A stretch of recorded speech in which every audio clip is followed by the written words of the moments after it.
Hi, and welcome back to the Citizen channel. Hope you're all staying safe and well, and we look forward to visiting Villa Park. Yes, and those cheeky Villa fans, I'm sure they'll be reminding us that they won the European Cup at some stage in their history. They've got good memories, of course. So no doubt they'll be reminding us of that. But hey, that's another thing, isn't it? We've had Forest and now we've got Villa. All these history clubs. It's no good, is it? So we're going to have a look forward to Aston Villa versus Manchester City in this preview show. 5:30 p.m. kickoff on Saturday, 3rd of September 2022, match day 6. Yes, I almost had a ticket, but I wouldn't have been able to go in. I've got too much on at the moment to have been going down to Villa on Saturday, so we'll have to wait. I'll have to wait another season. I say it wasn't that long ago I was there. I don't mind missing it again.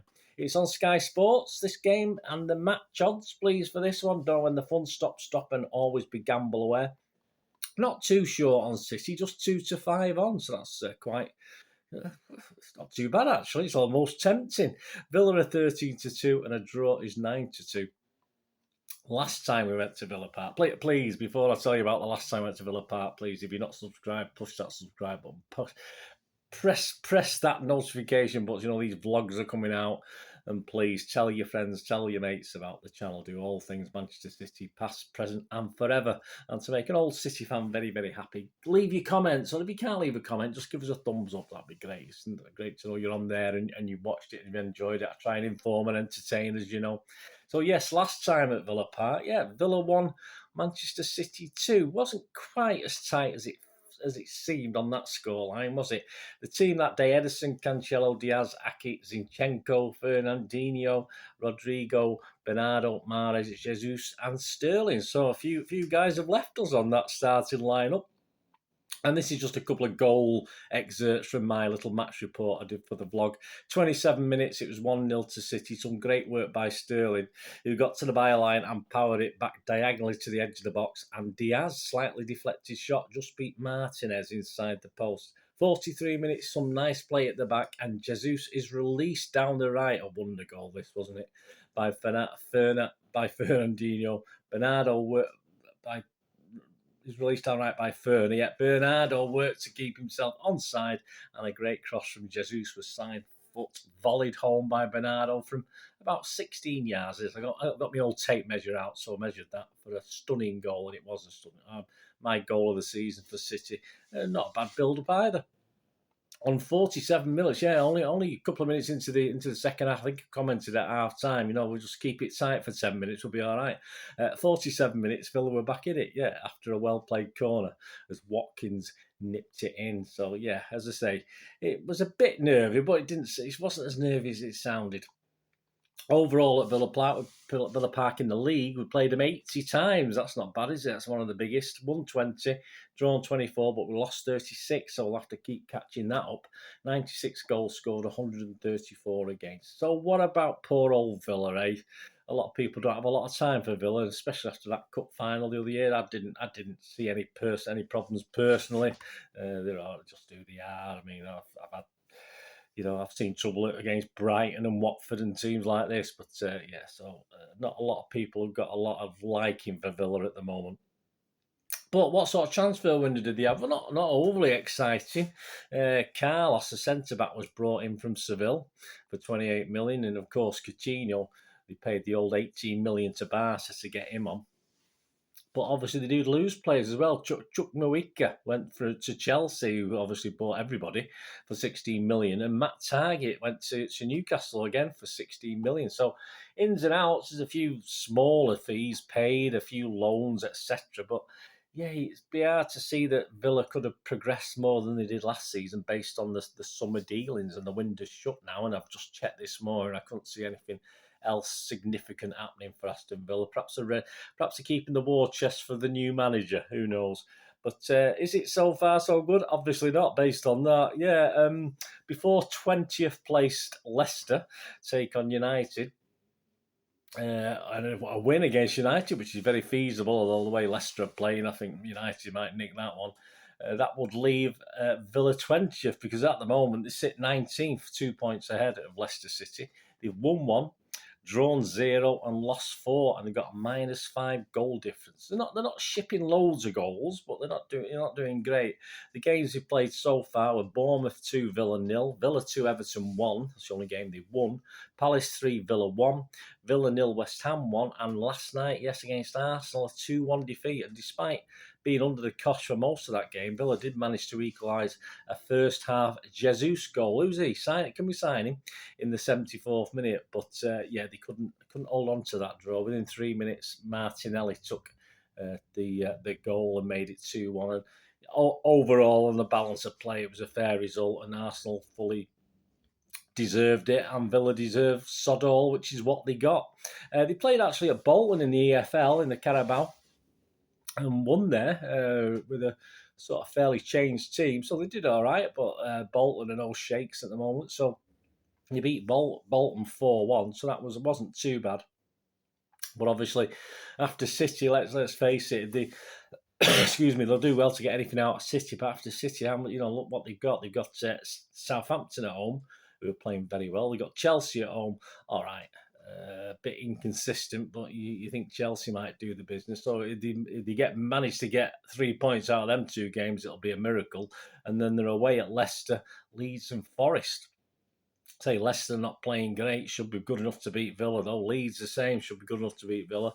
And Forest at home, a different proposition. They should have a good chance. So again, out of those 3 games, they'd probably be lucky to get 3 points. So it appears Mr. Gerrard is certainly on borrowed time. As I'm recording this, he may have already gone. I don't know. I'm recording this on the Thursday evening before the game. Thursday afternoon before the game. So he could have easily gone by now. So it does appear he's on a little bit of borrowed time, unless he starts a recovery by doing something against City. Doubtful. Gerrard appears he's lost a lot of the fans as well. The fans are booing the team off, etc. So a lot of the fans are turning on Gerrard very quickly, and he is now firm favourite to be the next manager to get the heave-ho, the next manager to leave his position in the Premiership. He was second behind Brendan Rodgers, but now he's the favourite, and obviously depending on what Brendan does against United, well, Leicester City, I mean, he might just get beat to it. He might, if he falls apart against United, Brendan Rodgers may just go next, but it's going to be a close run thing unless Gerrard can do something. So old Slippy himself needs a bit of a mini miracle, and I'm fairly confident, fairly hopeful that City will just tighten the noose on him on Saturday. And that will bring us to us, won't it? That'll bring us to Pep and City, and the sun's come out. I'm not used to all this in September now, guys. What about Pep? What about Pep and City? It's going to be a very interesting few weeks. This is unbelievable.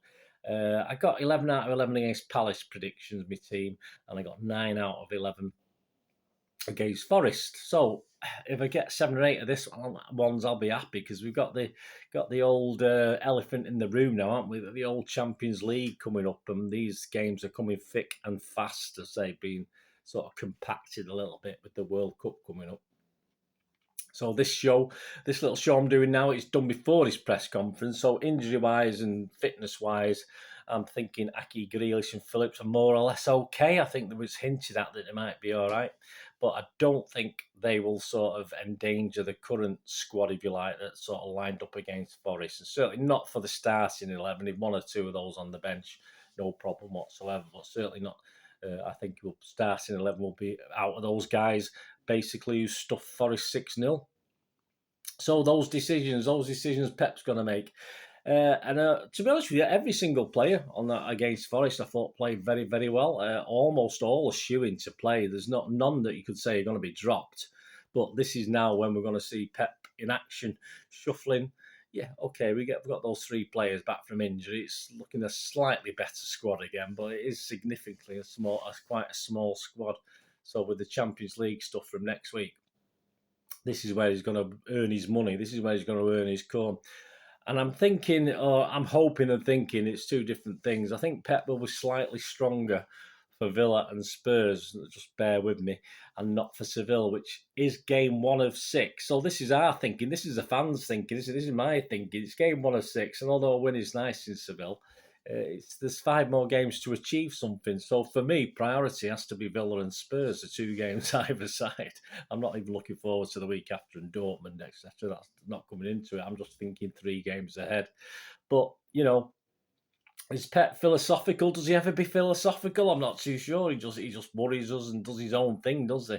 But I'm hoping he will treat it like that, with wins against a Villa a priority. And of course, don't forget we've got to be our strongest. I mean, the difficulty listing there. Seville's going to be hard, but Spurs are our bogey team, so we're going to have to do something against them next week, as I say. So priority wise, I think Villa and Spurs have to be followed very close by Seville. There's not a lot in it. I'm not saying we play out and play the kids, because he's not going to play any kids in any of these 3 games. You're not going to see the Palmers of this world in these games.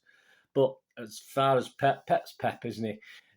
He may treat this as the lesser game. He may treat Villa as the sort of easily winnable game, and sort of changes and go strong for Seville and Spurs. That's Pep. I mean, obviously we'll know a little bit more in the next couple of weeks once he starts announcing his Champions League squads and who he's playing in the Champions League. But for me personally, this early in the season, after 5 or 6 games, tough schedule, but they're all of equal importance to me. And you say that the old adage of take each game as it comes, but for me, they're all as important. And I don't think he should actually weaken any. Although, having said that, people will say he weakened the team against Forest by not playing KDB, but it didn't turn out like that. And I didn't think he did, because say KDB had been quietish, and you've got people like Bernardo and Gundogan to sort of step up. So I'm not too worried about that. So here's my musings and my 11 for this Villa game after all that little build up to it.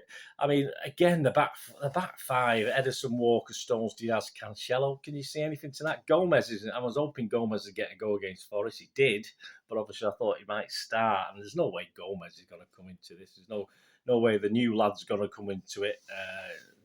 Join us, who's allowed to play. I'm sure we signed him, didn't we, on the deadline day, so I assume he's fit to play for City this week, but there's no way he's going to come straight into the team. And of course, you won't need to perhaps rest someone for Seville. So say Seville, people like Aki, will he be fit? If he's fit, he's going to be on the bench, surely. He's not going to be playing. And of course, Akanji, isn't it? Akanji on the bench if he's eligible. And Gomez on the bench. So defensively, that's about it. You've got Ederson, Walker, Stones, Diaz and Cancelo, and I can't see Pep really playing anyone else apart from those. In the middle, Phillips might be on the bench, hopefully so. But then you've got, obviously, Rodri. Rodri's the shoe-in, no doubt about that. He's going to play. And it's who's next to him, isn't it? And he rested KDB against Forest. Will he rest him against Villa? I don't think so. I think he'll play Bernardo and KDB in front of Rodri there. I don't think he will do that. And it's obviously going to be Gundogan, who he likes to play in some Champions League games anyway. Gundogan may be safe for the Seville game, more perhaps than this one. And there's no way Palmer's going to be playing this game. He's going to be on the bench. So Rodri, Bernardo and KDB. Middle 3. I don't see anything to sort of take that to upset that apple cart. Up top, I'm hesitant for Haaland to start this. And let's face it, if Haaland doesn't play, I think Alvarez is a shoe-in. He's proved he's quite capable. But I will stick to the Northman for this. As I say, while he's playing, while he's getting rested and dragged off in the 60th minute, why not? I mean, he's Pep's worried about niggles, but he's protecting him. So I think he should be playing in this, but I certainly wouldn't be surprised if it's Alvarez up front. But I've stuck my neck out, and I think Haaland will still be our number 9 for the visit to Villa. Grealish on the bench. I don't think Grealish is going to be risking this, not going back to Villa as well. And as I said, Alvarez will be on the bench unless he replaces Haaland, and then Haaland will be on the bench. So really, Foden, for me, will make up that front line with Mahrez, make up the 11. As I said, I don't think Grealish is fit enough yet to do anything else. So, as I said, I sort of mentioned Gundo in the middle 3, didn't I, rather than anything forward. So that's about it, really. I don't think there's anyone else that I can remember that I've missed out, that I've not mentioned and come up with a reasonable reason why they might not be playing. So my 11, Ederson, Walker, Stones, Diaz, Cancelo, Rodri, Bernardo, KDB, and Foden, Haaland, and Mahrez. Let me know yours, guys. Let me know your thoughts. As I say, it's got to be it's dead hard to get into Pep's brain, isn't it? I mean, Pep's a genius. I'm just an average Joe, so what do I know? But there we go. Let's see how that goes. As I said, I'll be happy with getting 8 or 9 of those anyway, right? And knowing Pep, I'll get about 1 or 2 because they'll totally shock us with a totally different team against Villa, which will still be good enough to win it. Oh, fingers crossed. Yep, in charge, Simon Hooper's the ref, assistants Adrian Holmes and Dan Robothan, and fourth official Peter Bonks, my favourite. VAR, Mike Dean, yeah, we can never get rid of him. And assistant VAR making the coffee for Mike is Lee Betts. Well, there you go. Let me know your comments. Let me know your starting in the 11s.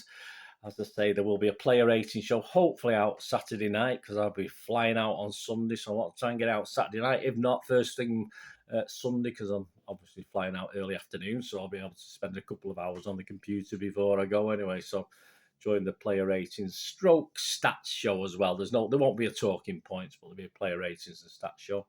And then there will hopefully, internet connection allowing, over in lovely Rhodes in Greece, there will be the preview show, of course, for the Seville game next week. And there will be 1 or 2 little history vlogs dotted about as well. Because obviously, there might be a couple of spare days. We're not doing the odd show. I won't be doing the odd show for the next 3 games or the sort of a big talking point show. So there'll be a little time to perhaps get a couple of history vlogs in.